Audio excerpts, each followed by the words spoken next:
चार कमरे का ससुराल। घनश्याम जी के दो बेटे थे, बड़ा बेटा ओम और छोटा संस्कार।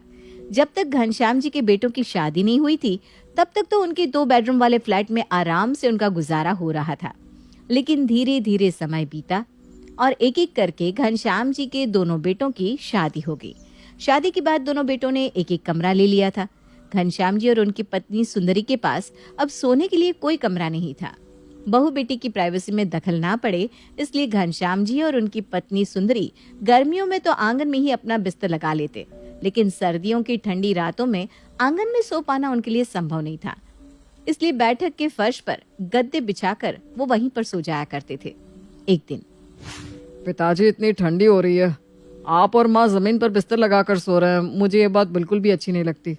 कल से आप मेरे कमरे में सोएंगे, मैं और रिद्धि आपकी जगह बैठक में बिस्तर लगा लेंगे। अरे नहीं नहीं बेटा, ऐसे अच्छा थोड़ी ना लगता है। तुम्हारे साथ छोटे बच्चे भी हैं, उसे लेकर कहाँ तुम जमीन पर सोओगे।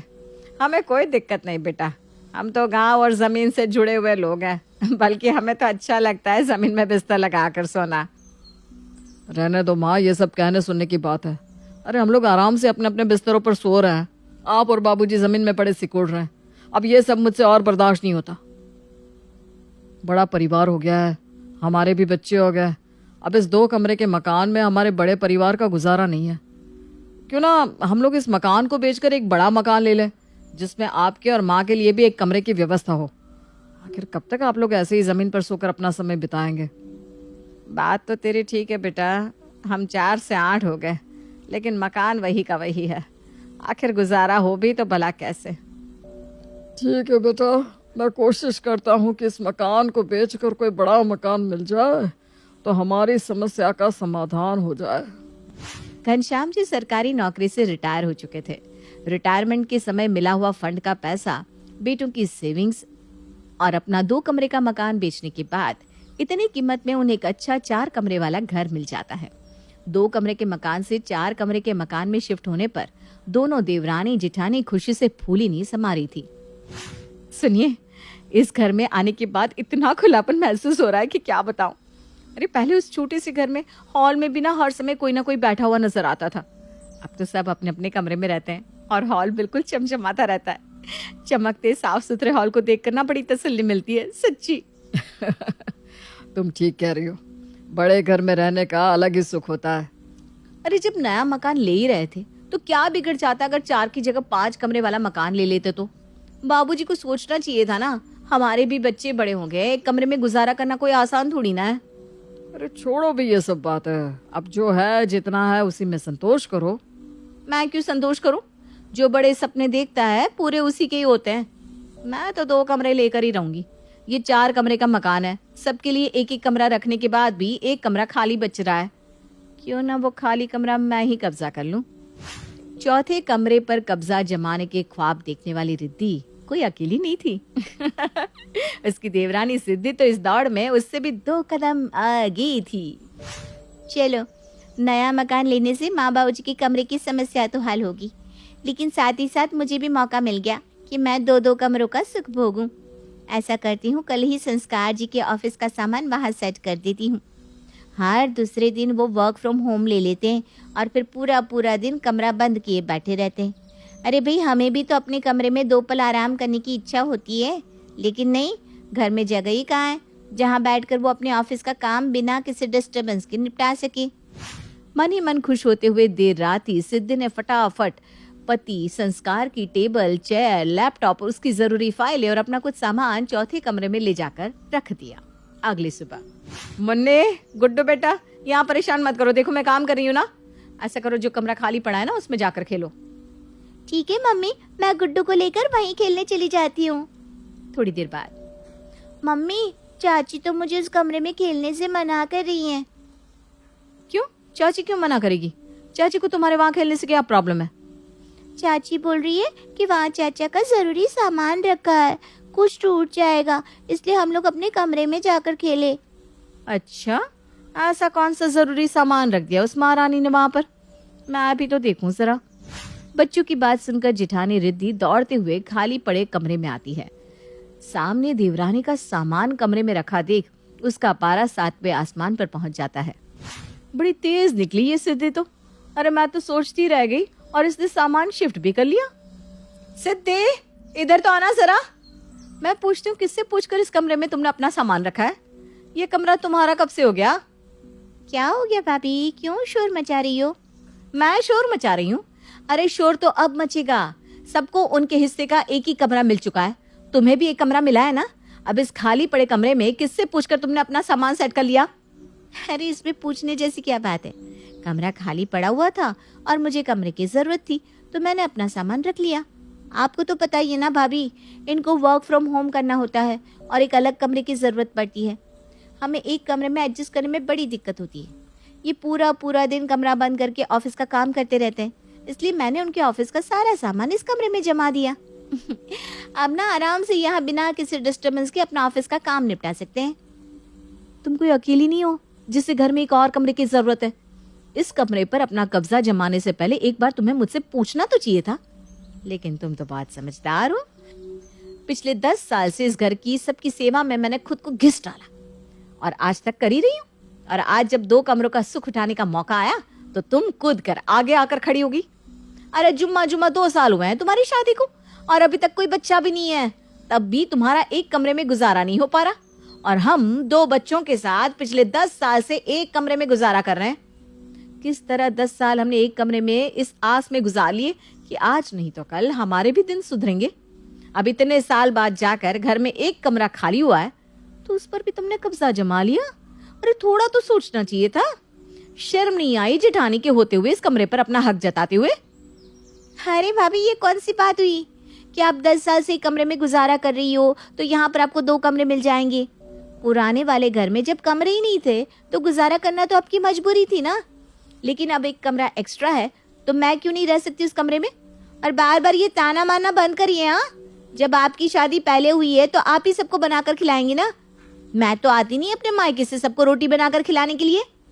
हाय, देखो तो कैसे जुबान चला रही है। आज तो मैं माँ जी से कहकर इस कमरे का फैसला करवा कर रहूंगी। माँ जी घर पर नहीं है, मामा जी के यहाँ गई है, कल आएंगी। ठीक है, फिर आ जाने दो माँ जी को। अब तो कल माँ जी के आने पर ही बात होगी। उसी दिन रात को भाभी की मनमानी बर्दाश्त करते हुए इतने साल बीत गए। हर बात में भाभी अपनी जेठानी होने का दांव खेलती है, लेकिन अब और नहीं। अरे भाग्यवान, ऐसा क्या हो गया जो तुम इतनी नाराज हो रही हो? अरे एक परिवार में रहने वाले लोग एक दूसरे की परेशानियों को नहीं समझ सकते तो उन्हें परिवार कहलाने का कोई अधिकार ही नहीं है। जब से इस घर में आए 4था कमरा खाली ही तो पड़ा था ना। मैंने कल उस कमरे में आपका लैपटॉप और ऑफिस का सामान रख दिया तो इस बात पर आज सुबह से ही भाभी मुझसे झगड़ा कर रही है। बताइए, अगर वो खाली कमरा हमारे किसी काम आ जाएगा तो इसमें भाभी को क्या दिक्कत है? अरे तो तुम्हें भी ऐसे कमरे में अपना सामान रखने से पहले एक बार माँ या भाभी से बात कर लेनी चाहिए थी ना। हो सकता है उन्हें भी कमरे की जरूरत हो। अगर उन्हें भी कमरे की जरूरत है तो रहे ना। हर बार मैं ही अपना हिस्सा क्यों छोड़ूं? मैंने सोच लिया है वो कमरा तो मैं ही लेकर रहूंगी चाहे जो हो जाए। देखो, ऐसा है कि पूरा दिन ऑफिस में काम करके मैं बहुत थक कर आता हूँ। तुम्हारी ये देवरानी जेठानी की पंचायत सुनने का मेरे पास ना तो समय है और ना ही एनर्जी। तुम दोनों आपस में निपटा लो, मुझे इन सब में मत घसीटो प्लीज। संस्कार की तरह ही ओम ने भी देवरानी जेठानी के झगड़े के बीच में ना बोलने की बात कहकर अपनी जान छुड़ा ली थी। अगले दिन, माँ जी आइए देखिए, बड़ी जेठानी और सास के घर में होते हुए इसने कैसे इस कमरे पर अपना कब्जा जमा लिया। इतना ही नहीं, मेरे कहने पर भी ये कमरा खाली करने के लिए तैयार नहीं हो रही। अरे सिद्धि बेटा, अगर तुम्हें कमरा चाहिए भी था तो तुम्हें एक बार मुझसे पूछ लेना चाहिए था ना। कोई बात नहीं रिद्धि बहू, अगर इसने अपना सामान उसमें रख ही लिया है तो तू ही बड़प्पन दिखाकर अब बात को जाने दे। अरे वाह सासू माँ, आपने तो बहुत खूब फैसला किया। अरे 10 सालों से सेवा मुझसे कराई और कमरा छोटी बहू को देने के लिए तैयार हो गई। ठीक ही कहते हैं कि छोटी बहू के आते ही बड़ी बहू की वैल्यू घर में 0 हो जाती है। अरे ऐसी कोई बात नहीं है रिद्धि, तुम गलत समझ रही हो। मैं तो बस ये चाहती हूँ कि घर की सुख शांति बनी रहे और तुम दोनों ना ये आपस का झगड़ा बंद कर दो बस। अगर आप ये कमरा मुझे दिलवा दो तो झगड़े की कोई बात ही नहीं रहेगी। ऐसे कैसे कमरा आपको मिल जाएगा? कमरे में मैं अपना सामान रख चुकी हूँ और ये कमरा अब से मेरा है। मुझे इससे ज्यादा किसी से कोई बात नहीं करनी। इतना कहकर सिद्धि अपने कमरे में लौट जाती है। आई बड़ी कमरा लेने वाली, छोटे हैं तो क्या हम बेवकूफ हैं कि हमेशा भाभी बड़े होने की धौंस मुझ पर जमाती रहेगी और मैं जीवन भर उनकी बातें सुनती रहूंगी? माँ जी, मुझे बहुत उम्मीद थी कि आप जरूर कुछ मेरे हक की बात करेंगी, लेकिन आपने तो सिद्धि को कुछ कहा ही नहीं। ऐसा लग रहा है जैसे मेरी इस घर में वैल्यू ही नहीं रही। अरे मेरा इतने बरसों का त्याग प्रेम सब मिट्टी कर दिया माँ जी आपने। अरे बेटा वो छोटी है तुझसे, नादान है, यही सोचकर छोड़ देना ये लड़ाई झगड़ा। आपसे कुछ नहीं होगा माँ जी, अब तो जो भी करना है मुझे ही करना होगा। अगले दिन सिद्धि और संस्कार सब्जियां लेने के लिए बाजार जाते हैं। तभी रिद्धि सिद्धि का सामान निकालकर कमरे से बाहर फेंक देती है और उसके अंदर अपना सामान रख लेती है। कुछ देर बाद जब सिद्धि बाजार से लौट कर आती है तो देखती है उसका सामान कमरे से बाहर पड़ा हुआ है। माँ जी, ये मेरा सामान कमरे से बाहर किसने निकाला? अरे बेटा मैं तो सत्संग में गई थी, मुझे नहीं पता मेरे पीछे घर में क्या हुआ क्या नहीं। देख लिया संस्कार जी आपने अपनी भाभी की हरकत। उनकी हिम्मत इतनी ज्यादा बढ़ गई है कि मेरा सामान तक कमरे से बाहर निकाल कर फेंक दिया है। अब मैं उन्हें नहीं छोड़ने वाली। अरे बेटा क्यों तुम दोनों सारे मोहल्ले को तमाशा दिखाने पर तुली हुई हो? पता नहीं किस घड़ी में हमने ये 4 कमरे का मकान खरीदा था, घर ना हुआ कलेश की जड़ हो गई। भाभी, ये मेरा सामान आपने यहाँ फेंका है ना? हाँ, मैंने ही फेंका है। इस घर को खरीदने में हमने भी बराबर का शेयर दिया है। फिर तू 2 कमरे क्यों लेगी? बड़ी मैं हूँ, तुझसे पहले इस पर मेरा अधिकार है। भाभी, आपको जो भी कहना था सामने से कहती ना। हमारे ना होने पर चोरी चुपके हमारा सामान कमरे से बाहर फेंकना कोई अच्छी बात तो नहीं है। संस्कार किस तरह से बात कर रहे हो तुम अपनी भाभी से? अरे मैं तो आज तक कभी घर में औरतों की लड़ाई झगड़े के बीच में ये सोचकर नहीं बोला कि उनका आपस का झगड़ा है वो खुद सुलझा लेंगे, लेकिन तू छोटा होकर बड़ी भाभी से सवाल करने लगा। अरे भैया, तो मैं कौन सा इन लोगों के झगड़े के बीच में कभी बोलता हूँ, लेकिन आज जो भाभी ने किया ना वो सरासर गलत है। अच्छा, और जो तेरी पत्नी ने चुपके चुपके अपना सामान उस कमरे में शिफ्ट कर लिया था वो ठीक था? उसने चोरी छुपे सामान रखा था तो रिद्धि ने चोरी चुपके तुम्हारा सामान बाहर निकाल दिया। फिर आज इतना बुरा मानने की क्या बात है? बड़े भाई को अपनी पत्नी का पक्ष लेते देख संस्कार का गुस्सा आसमान छूने लगता है। ठीक है भैया, अब तो मैं भी देखता हूँ कि आप कैसे ये कमरा लेते हो। अरे बेटा, एक कमरे के पीछे दोनों भाई कुत्ते बिल्लियों की तरह लड़ रहे हो। छोटे बड़े का लिहाज भी भूल गए हो तुम दोनों। ठीक है, तुम दोनों को 2-2 कमरे चाहिए ना, तुम दोनों 2-2 कमरे रख लो। हम दोनों अपना कमरा छोड़ने को तैयार हैं। बड़ी बहू, हमारे कमरे में तुम अपना सामान रख लो, और छोटी बहू ये जो खाली कमरा है आज से तुम्हारा हुआ।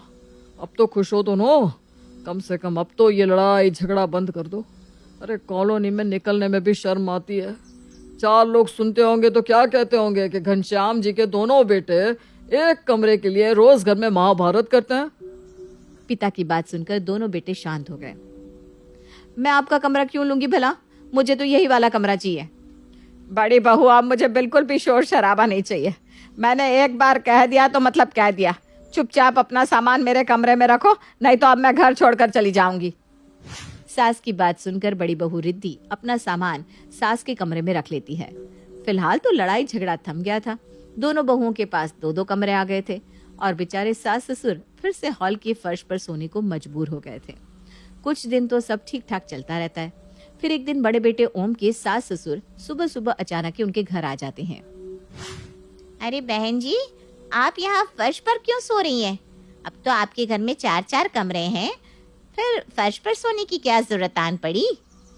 अरे नहीं नहीं बहन जी, हमें तो आदत हो गई है। जमीन पर ना लेटे ना तो शरीर को आराम नहीं मिलता। वो सब ठीक है बहन जी, लेकिन आपको फर्श पर सोना भी है तो अपने कमरे में जाकर सोइए। इस तरह से हॉल में फर्श पर सोना आपको शोभा नहीं देता। अरे भाई, आप लोग घर के मालिक हैं और मालिक की जमीन पर सो रहा है, ये तो कोई बात नहीं हुई। अपने सास ससुर के मुंह से ऐसी बातें सुनकर ओम को बड़ी शर्मिंदगी महसूस हो रही थी। सास ससुर के जाने के बाद, पापा मम्मी, बस बहुत हो गया। अब से आप हॉल में फर्श पर नहीं सोएंगे। आप लोग आज के आज अपना सामान अपने कमरे में रखिए। अरे सारी दुनिया में थू-थू हो जाएगी हमारी।